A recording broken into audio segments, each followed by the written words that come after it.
Good morning. Luya po yun, luya. 3 piraso. Iniwa. Yan.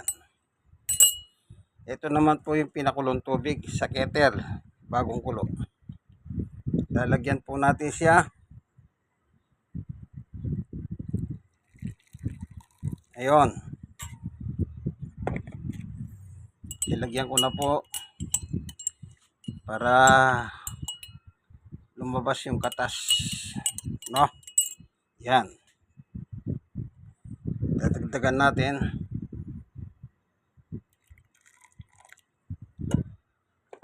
Yan, luya.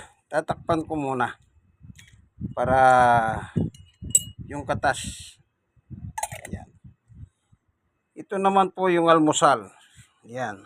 Palabok. Nabibili lang po sa mga tabi-tabi dito sa amin, sa Tondo. Yan. Yan, ano?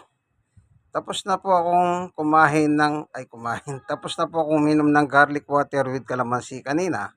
So, tama-tama, may gitna pong 30 minutes ang nakalipas. Kaya pwede na po akong kumain ng almusal. Ngayon, ito naman po yung barakong kape po yan. Barakong kape. Puro barako. Yan. So, imimix ko po ngayon sa luya. Ito.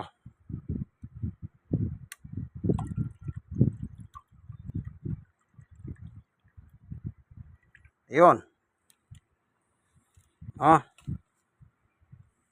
Yan. Meron po akong pinapakulong barakong kape. Tsaka ako pinalalamig. Ayan. Akala nila imported po, Pulgar. Hindi, barako po yan. Ito na ngayon. Siyang aking inumin. Wala pong gatas, walang asukal. Puro.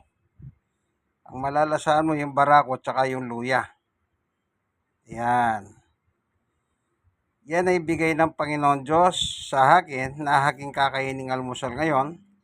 Kaya ng garlic water with calamansi kanina, wala pang almusal, 30 minutes.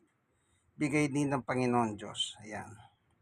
So, yan ano po. Ganito lang po ang aking routine ng aking buhay sa araw-araw. Man, yung palabok. Kasi marami po nabibili dyan sa tabi-tabi namin. So, meron siyang isang kalamansi. Yan. Po, simple lang po ang buhay. So, hanggang dito na lamang po, ano? God bless us all. Ito po ang inyong kaibigan kay Jesus, Brother Manny Bautista. God bless us all po.